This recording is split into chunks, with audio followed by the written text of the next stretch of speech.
and majoring in sculpture from South Australian School of Art, dan juga beliau mempunyai beberapa lagi kelulusan di institusi pengajian tinggi di sana, dan pernah menjadi pensyarah di UiTM kajian seni halus.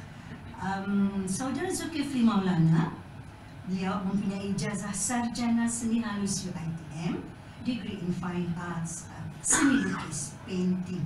Beliau juga mempunyai keterampilan, latihan keterampilan dan kepakaran dalam pembuatan patung dan manikin Jogja, Indonesia. Kalau ini dalam bahasa Inggeris kita sebut skills training specialist in cultural doll and manikin di Yogyakarta, ya.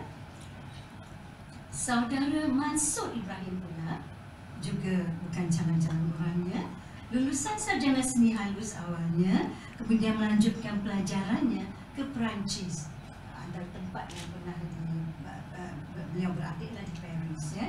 Dan beliau pernah menjadi pensyarah di Malaysia France Institute dan UniKL AWANI. Saudara Encik Mufti Jantan pula mempunyai pada awalnya sama ijazah sarjana seni halus UiTM dalam printmaking, dan beliau juga mempunyai beberapa ijazah dari Amerika. Beliau lama di sana, antaranya perfilman dan television di USA. Encik Mufti juga terbang khusus dari Los Angeles, dari sana, untuk bersama-sama reunite ini, bertemu semula dengan rakan-rakan yang sudah begitu lama tidak ditemui, untuk nanti bercerita kepada saudara semua pengalaman-pengalaman yang menarik mereka hadapi, ya. Begitulah serba ringkas, jadi tidak mahu memanjangkan masa. Over to you, gentlemen. Kita teruskan. Ya. The anchorman, correct. Apparently I'm the anchorman. Okay, that's fair enough. Yeah. Well, good morning, everybody, and thank you very much for coming in today and giving us this opportunity to talk about old times, what happened all those years ago, which was, I think, in our combined opinion now, at least, is not at all insignificant. I must say that when the monument was damaged back then, I was already in the country. I didn't come here especially for that job. I was working as a lecturer at Mara Institute of Technology, and when the monument was bombed, I volunteered my services to restore it because it had a particular skill set which was perfectly suited to that particular job. And so I applied to the job, and I was given the task of rebuilding the monument, and then I collected this mob of people here. You wouldn't think they could do it, but they did. And they were inexperienced in such matters at the time, but they learned very quickly. They were very good. They were selected by me because they had certain capability which I recognised in them, which was that they could learn quickly, they were very intelligent, very smart boys. We were all boys then. And so we started the job, and it continued right through from beginning to end without any major problem, I must say. As we encountered difficulties, we overcame the difficulties. And I don't think there was any time throughout the project when we thought that with more than we could do, or that we couldn't complete it on time or anything like that. We were very confident and very hardworking, and we completed the task in hand well within the time frame, which was 12 months, which is actually set by myself. I figured from the beginning that we could do it in 12 months. In fact, I think it's 12 months and 1 week. Is that right? Yeah, I think it was. Yeah. We're in overtime by 1 week, which wasn't too bad.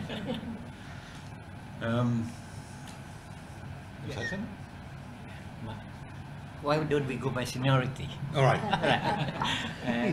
Yeah. Mansur, please. Thank you very much. Assalamualaikum. Terima kasih hadir bagi. Sorry, I have to speak in bahasa. Oh, yeah. Sebenarnya daripada permulaan tu, kita start macam dia proposal lah dengan Chris. Jadi we started with a proposal when we went to for the bidding of your project. Yeah.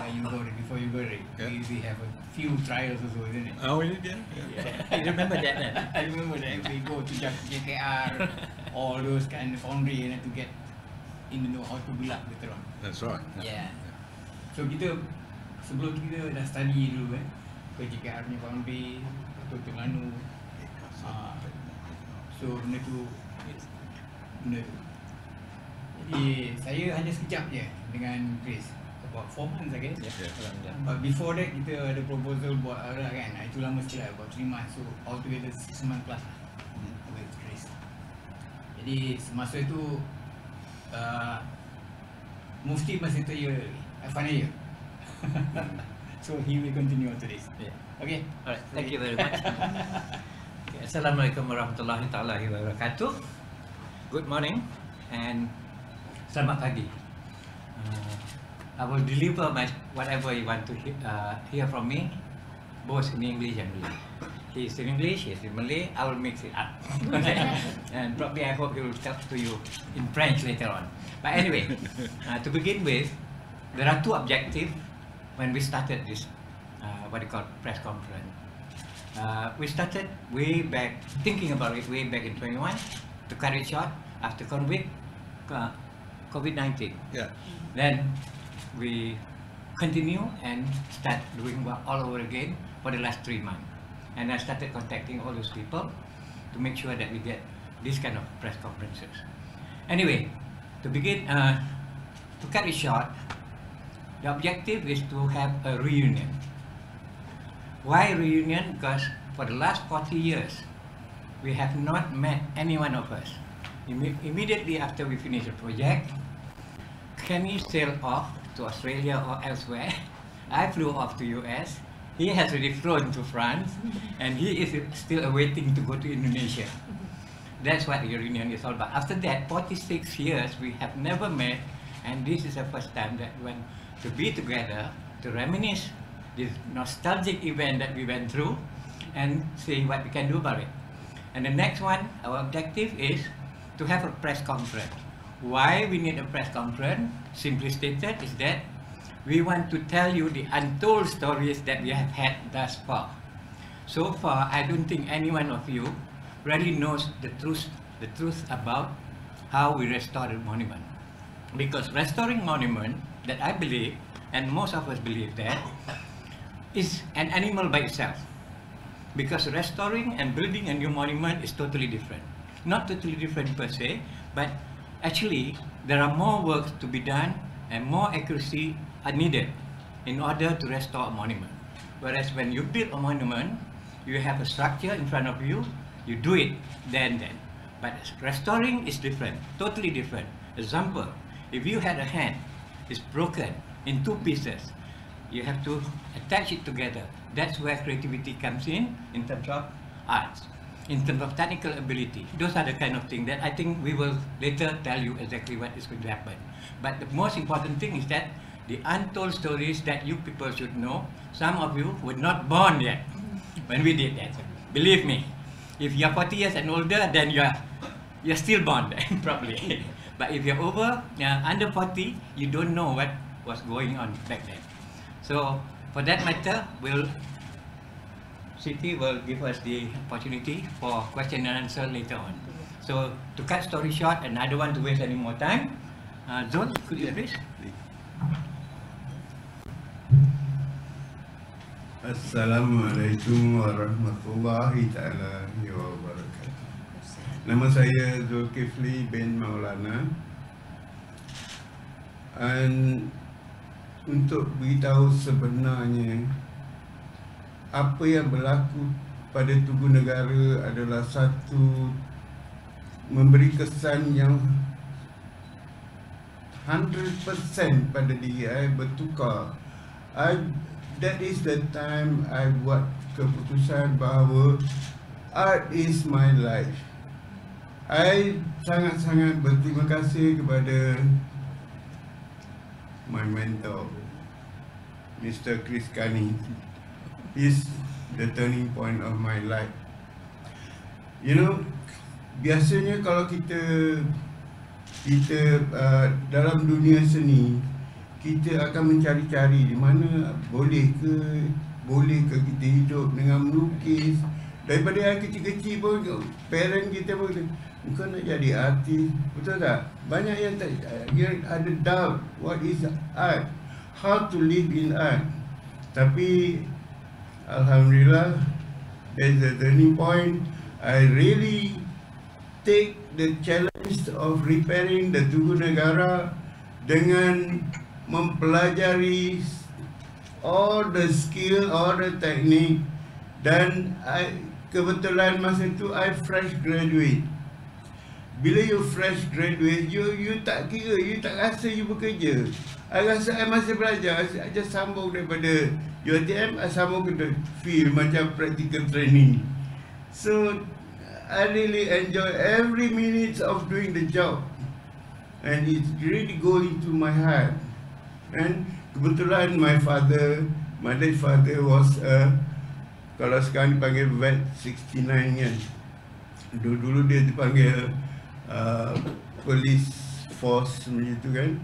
And he really encourage, dia sangat teruja bila dia tahu anak dia yang bernama Zul ni is doing something to the Tugu.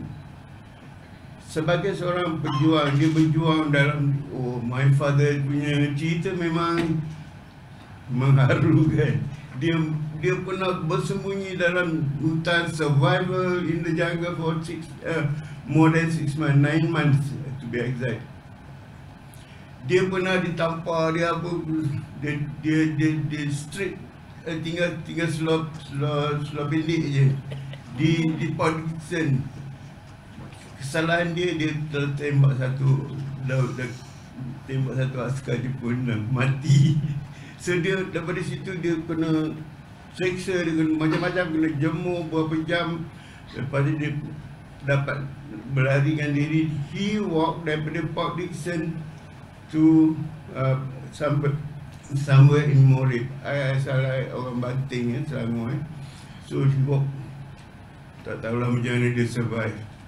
So the moment dia tahu anak dia buat something to do with the Tugu Negara, dia bayangkan macam mana besar hati dia kan. And that's dia buktikan. Dia tak cakap, biasa bapak ni kalau anak-anak buat satu yang dia suka, dia tak cakap kan. Dia rasa that is father kan. And he make a surprise visit to the site of Tugu Negara. And I ada gambarnya nanti kalau ada peluang you boleh tengok. We were together in the dalam. Dia bawa kakak veteran dia. Wow, I cakap, oh, that's it. Dia berjuang di hutan, I berjuang memperbaiki Tugu Negara yang dirosakkan oleh musuh dia. And that really inspire me to pursue in this career as artist. So I rasa itu I'll open it to discussion, question. Pass it to Puan. Okay. Terima kasih. You need this?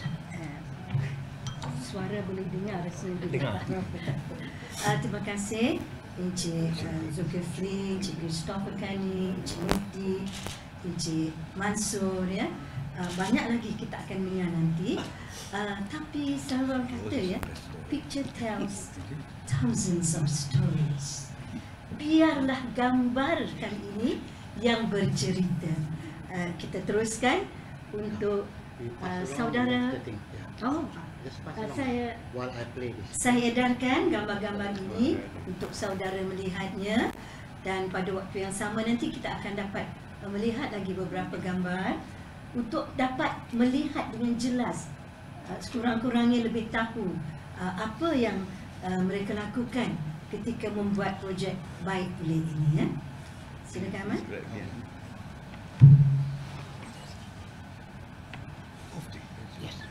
That's the PPs. So they can just interrupt. Yeah. Find out. You see that young, good-looking fella there? That's actually me. I think I'm a little bit different 46 years ago. So young, 20s. time In takes the its toll. 20s, okay. That's it. Oh, there he is again. That photograph was actually taken right at the end, not this one, the last one, the end of the project, or we just finishing up. You can see there some of the damage that was done by the bomb. The ankle of that foot has one hole on the side. On the other side, it's the same. They put 2 charges of explosive there. The idea was to sever it completely. But altogether, they put 23 charges of explosive on the monument. But they didn't, they intended to blow it all to pieces. They partially only succeeded. But they didn't count on the bronze being so resilient. It's very, as metal scale, it's a soft material and it absorbs a lot of the energy of the explosions. So they brought one figure down, that's this one, you can see there on the ground. It has no arms, one leg missing, one foot missing. So it required a lot of work to restore it. And one of the problems we faced all throughout the project was, what do you do when you've got part of leg and part of foot, but no in between? And that was where we had to actually remodel that section with this particular figure, and some of the others as well, but that one particular. That's just a, you can see there a section of leg is severed, and the base is looking down on the base that side, and the leg is being bent across. That's part of the figure that's down on the ground. Yeah, so that part up there that you saw lying down attaches to this figure with a fair bit of moulding between. Altogether on the monument we did over 100 separate bronze castings. That, 100. Over 100. over 100, yeah. And correct me if I'm wrong, you guys. Okay, So I'm just remember. remembering this Yeah. stuff. That's about right. Anything that goes wrong, I'll correct you. Very good. Yeah, absolutely. Yeah. That's taken during the restoration process itself up top This is there. the leg. And the leg's been partially restored, the ankle has been rebuilt. And we tried very hard throughout the project to put it back the way it was. So there's a lot of emphasis on getting things exactly right. This one is interesting. You see the neck area of the head, that's all been replaced from, in fact, most of the neck, if not nearly all of the neck, has been placed right to the chin and right down to the chest. That's all rebuilt that area there. And that, of course, is in process, so it's not finished. This is the one that is so, what we call very intricate. There you can see the head on this figure. It's all replaced, the whole of the neck is replaced, because that section was completely missing. There you can see some of the damage that was done on 2 heads there, and part of the figure lying down. So replacing it all was quite an effort at times. You see the leg there replaced. It's Mufti there, I think. Is that good? Yeah. Yeah, that's me. Turns up its face, right? We are wearing a hard hat. Yeah. Yeah. Colour's my way now. Anyway. There you can see there the amount of clay work that's done. That's like an under part of the work that's carried out initially. And then over that is laid plaster of Paris, and then the plaster of Paris is then removed section by section, and then the foundry takes it from there and they cast in bronze, and then we bring back and weld it. And also for this matter, you can see that we had more than what's called 4 people. There are 4 people working on it, but I would like to tell you that not only us who did the work, but also people from JKR. We need their welders, the arc welders, the gas welders, and they are the ones who also helped us in that. So besides 4 of us, there are about 4 other gentlemen that work together. So it's not totally 4 of us, but the JKR also involved in that. Because I would like to say JKR people, all right? Thank you. You can see some more of the damage there. It wasn't only major sections, there was a lot of minor sections. You'll see a hole on the far left, and above that hand there, there's a hole there, and holes on the left and right. Because when the bomb went off, or bombs went off, 23 of them, bits and pieces of shrapnel went in all directions. This is a guy named Astro. Astro, Yeah, from JKR. No JKR, One of the best welder that we ever had. Specialist. Hmm? Specialist. Yeah. Yeah. Apa dia cakap? And some of our people up there. There you are, so. What are you doing there, so? Just want to share with you. This is Yesterday, Look what you're doing there. after many years, we went back to Australia. Yesterday he speak bahasa Melayu. You know what he said? Macam monyet. Thanks, Simon. That's what me anyway. That's all the JKR people working there. I can't imagine who that is. That's me. There's Mufti there again. Yeah. We used to. Mansoor. There's Mansoor. This is in our workshop, is it? Yeah. The workshops is quite interesting because that wasn't in existence before we started this project. We actually had that built, JKR built it for us, and it was built to our own design, which was 40 feet long, I think, and 20 feet wide. And also, Chris, this is the most important part of whatever we are showing there, the pattern. Just explain to them how you did the pattern. Well, the first thing we would do, where in this example here, for example, we would trim the whole area. So we got back to a part of the monument that was still as per original. And then, having done that, we would put a backing in, and that could be made of wire mesh or some steel rods or whatever it took to hold the clay. And then we would model that area in clay to the surface of the monument, right to the very surface. So it looked exactly like the monument should look finally. And then we would reduce that by the thickness that we wanted the bronze to be. And you can see in that there that this section has been reduced, that section has not been reduced, and it looks is coming along. So we're about to put the plaster on there and remove that. The plaster of Paris then goes to the foundry. It is used as a pattern for making the bronze section. Okay. Who is that?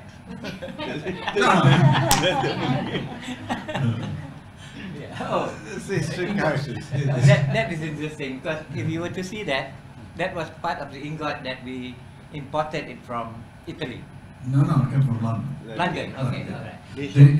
Where these two fellows are, you can see some bronze ingots there. There's a particular type of bronze known as LG3, and that we had the bronze fragments of the monument analysed before we started on this. Look at that. It's too hot. Too hot.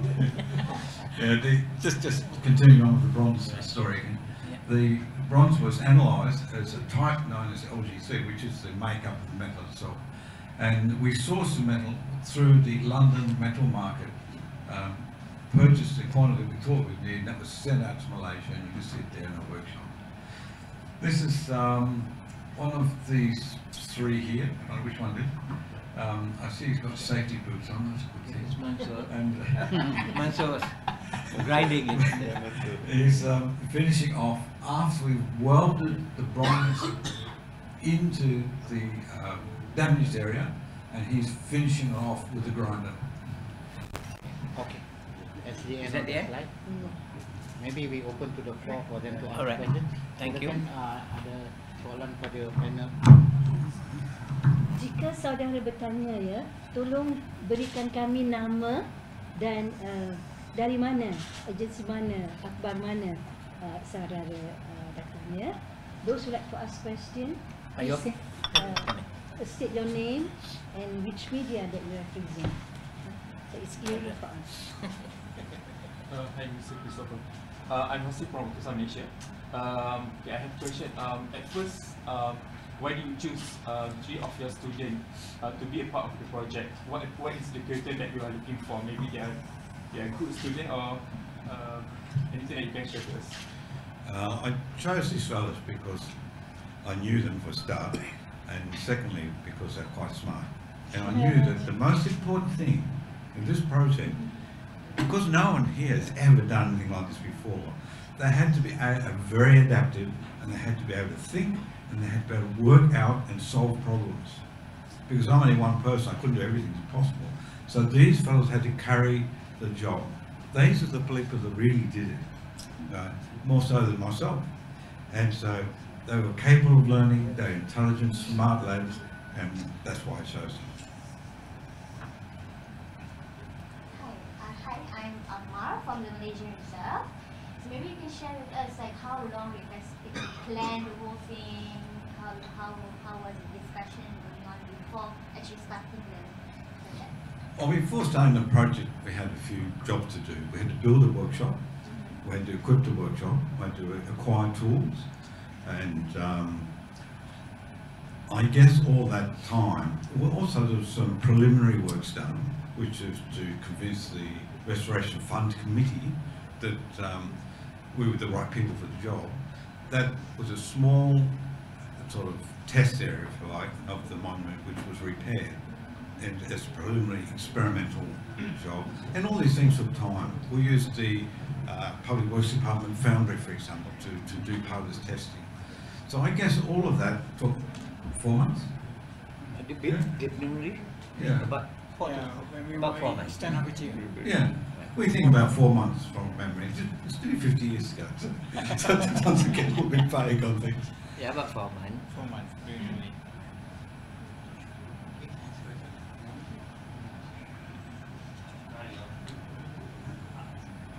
My name is Dennis from the New Straits Times.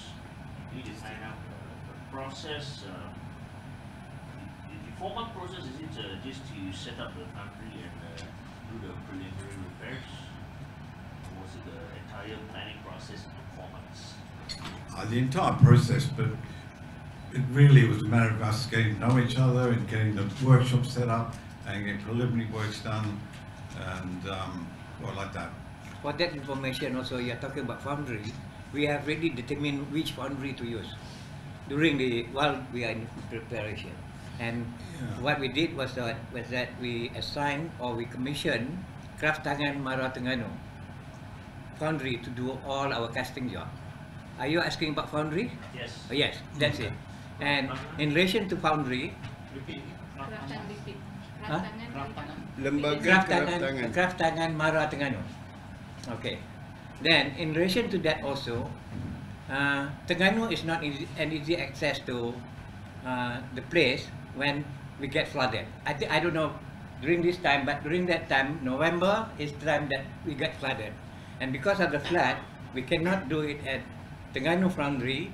We moved to Sungai Besi Foundry. What is the name of the foundry? Young Louis Foundry. Okay, that's the name of foundry. I think the last 3 months of our project, that foundry took over from Kraft Tangan. We only had 2 foundries for that matter. What's the name of the second one again? The name of the Chinese man that owned the foundry was Mr. Yong Lim Lu. Yong Lim Hu from Sungai Besi. L-O-O, Lu. The name of the founder? Nama tu lah. Long Lim Pu Lim Lim Foundry, Yeah. that's correct. Sungai Besi.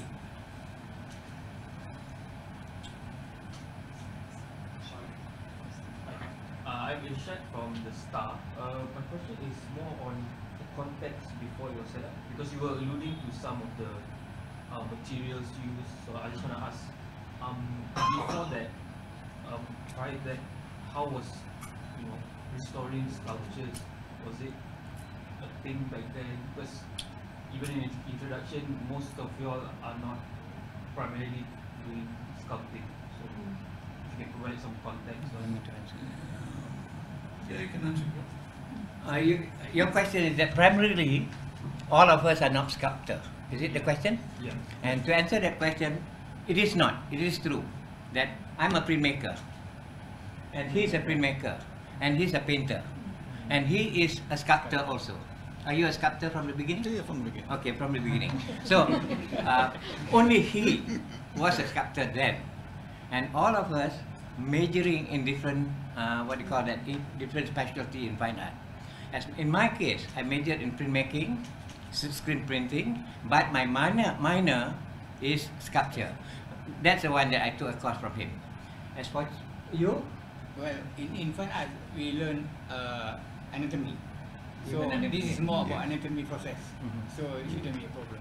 It's more technical, we can solve.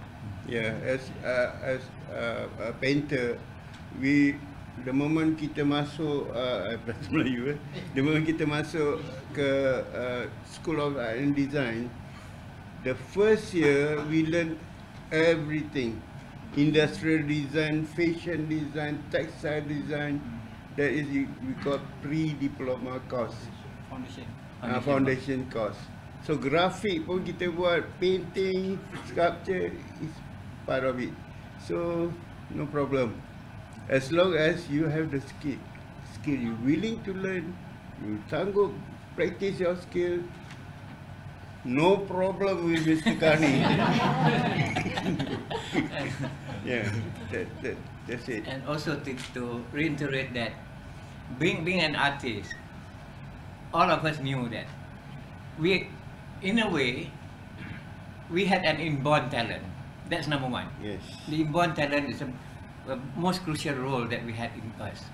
Then, when we applied for School of Art and Design, majoring whatever area you're interested in, it's just a matter of your interest. Whether you want to be a painter, you want to be a sculptor, but overall, your inborn talent is already there. You can sculpt, you can draw, you can paint, and whatever it is. So, being an artist, in that sense, that it's more on inborn talent plus the skill that you are going to get from where you go to school to. For instance, when we were in that school, before Kanis came in, we learned more on other areas. But the moment Kanis came in, then only we knew what sculpture is all about. To be honest with you, while we were there, I don't think any one of us knew how to weld any metal, for that matter. And also, all we knew is that we only deal with plaster of Paris and clay. Never in our life we deal with bronze. This is the one that we deal with bronze. And for that matter also, I believe, after going through all the educational system that I went through, I think all of us, the three of us, instead, the experience and education that we have had for 1 year is almost equivalent to a master's degree. Simple as that. Because we cannot get that elsewhere. That's right. Will that explain the whole thing? Thank you.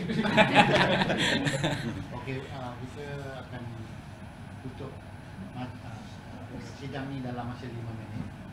Last 5 minutes kita ada any other questions. Lepas ni kita akan bawa pergi pada Tugu Negara where you can continue from there. Yes. While you're pondering on your question, I had the privilege of meeting Mr. Kani yesterday. He just arrived. So I was in ITM the same time as the artist, and what I wanted to know when you were preparing this is how did they land this job? Yeah. So yeah, how did you get that job? So I want Mr. Kani to tell you. It's the spunk in ITM students and lecturers. You have to listen to this. Yeah. What, you want me to tell that story? Yeah. Oh, yeah. Yes. The whole story? Yeah, because this has never happened to our country, right? No, Yeah. Nothing like this has happened. So how did the government suddenly know where to find the restorers, Yeah. right? So I think you start with the provocation. yes. Right? Yeah. How they provoke us. That was what it was. Okay. Let's start this. Listen to this.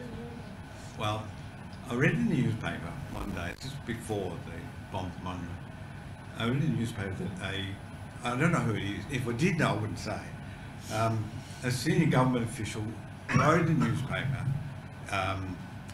words to the effect, communism is no longer a threat in this country. And when I read that, I thought, oh, very tricky thing to say. And shortly after that, the communists blew up the monument. And I put the two things together. They may not be related, but I thought they were. And when I saw the monument blown up like that, I thought, someone's going to have to fix that. And I think I could probably do it. And the reason I thought that I could do it is because I had an unusual skill set. I had done foundry work, I'd done welding work, I'd done sculpting work, I worked with clay and plaster and all these things. And not many people would have all of those skills together. But I did anyway. So I thought, well, the only thing to do is the only thing to do is to put myself forward as the person who could do this job. So what I did was I wrote a letter to the Prime Minister of Malaysia, and I saw in a newspaper that they'd formed the National Monument Restoration Fund Committee, and that committee was going to meet on a particular day at a certain time. Let's just say it was Wednesday. So on Wednesday, I jumped in my car and drove to the Prime Minister's department, and the guard at the gate wanted to know what I was doing. I said, well, this is a matter of national importance, and I have to see the Prime Minister. And so immediately, of course, they allowed me in straight away. And I didn't see the Prime Minister, but I did see his secretary. And I gave him the letter at about 12 o'clock or something. And I said, this letter must reach the Prime Minister before 2 o'clock, because I knew they'd have the meeting at 2 o'clock. And I raced back to my office as quick as I could.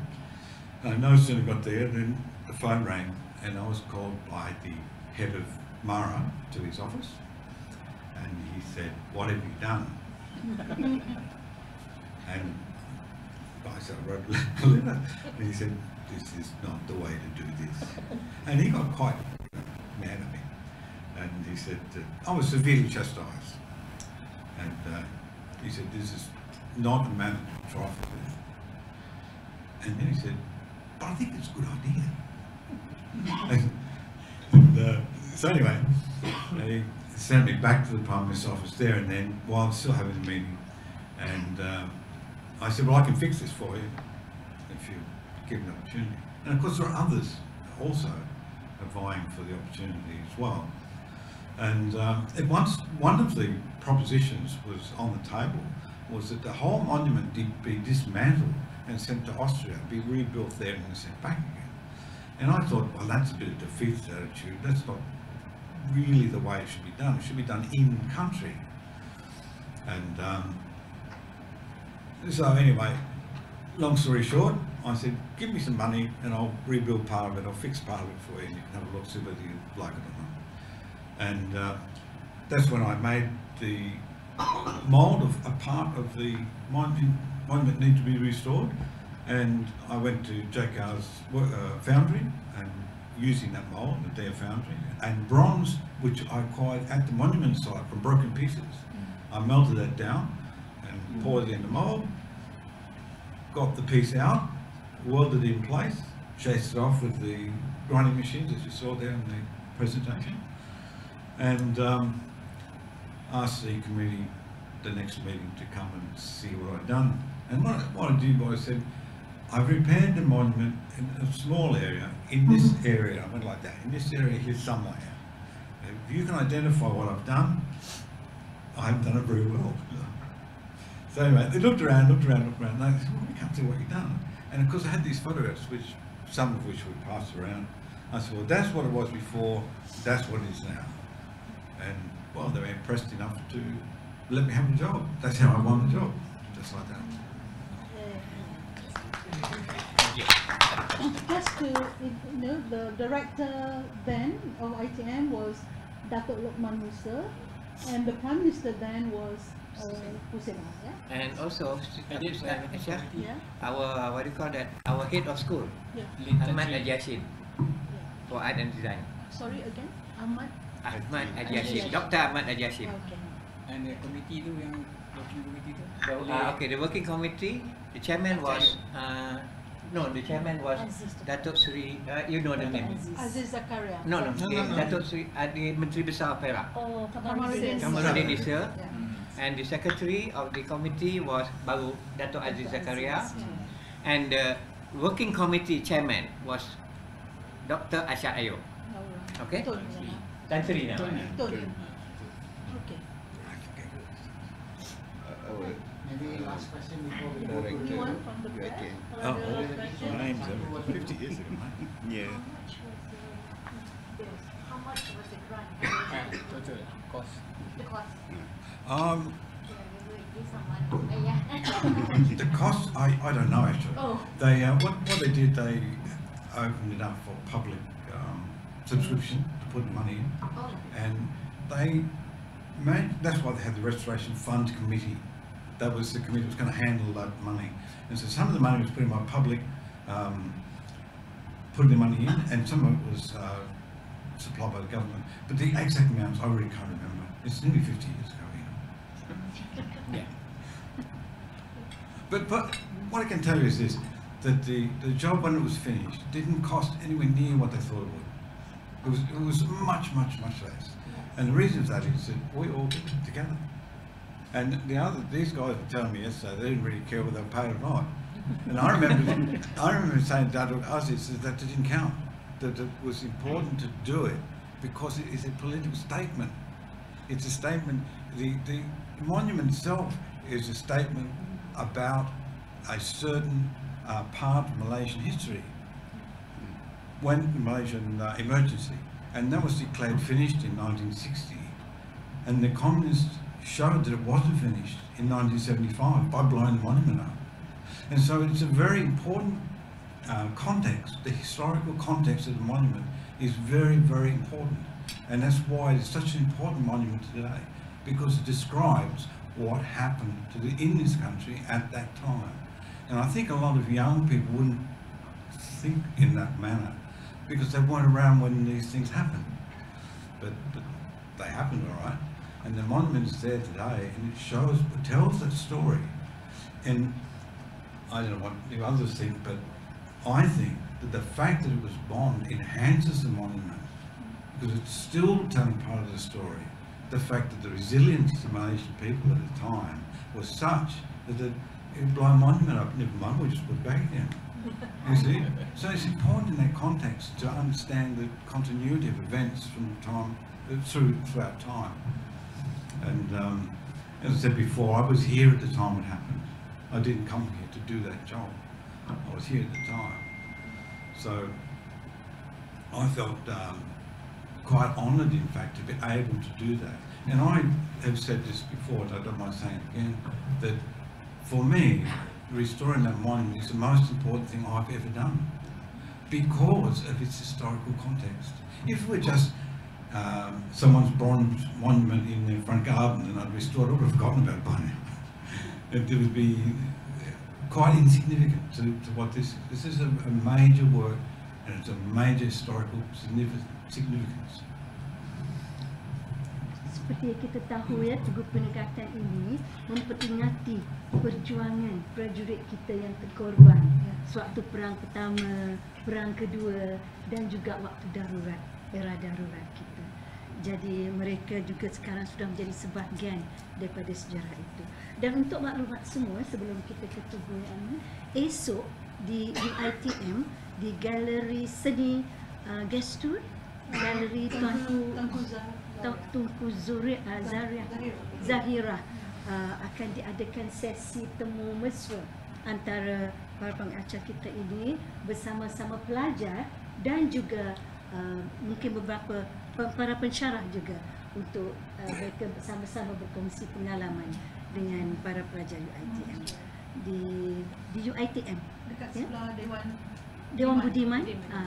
Di situ tempatnya bermula rasanya pukul 9 begitu, mungkin lebih awal sedikit sehingga ke tengah. Siti, I have one itu, just to make sure that the project lasted for 1 year. Okay, it's not less and not more. But to be precise, it's 1 year and 1 week. Okay, you got it. Okay, good. So wait, how much did a fresh graduate like you were paid? You really want to know? Yeah. I wasn't paid as good as mass communication student. But anyway, we were paid $600 per month. That's it. During that time, RM600, not dollar, yeah. Okay, RM600 Also, per month. Chris mentioned that one option for restoration was to bring back the pieces to Austria. Why Austria? Because the original was Felix de Welden and he's from Austria. Yes, that's correct. Austria born. Yeah, and then, so just to let you know, masa kita buat raki untuk nak tengok whether it was feasible to do this at the Tugu. Tugu sekarang tengah renovation tau.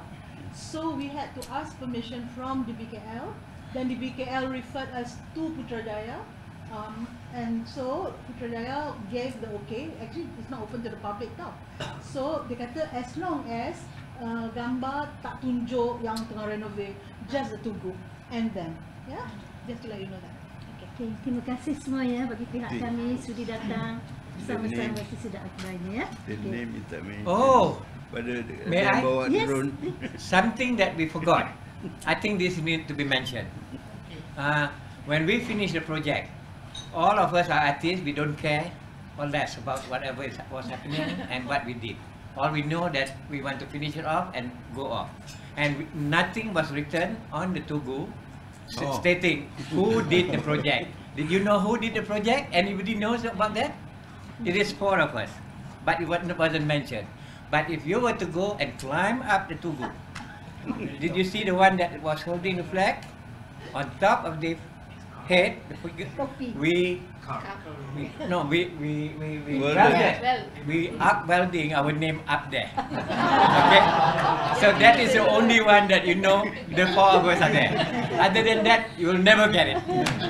So you have to climb over or you use a drone. If you fly up with the drone, you can see it. Yeah, okay. Quite clearly too. Thank you very much.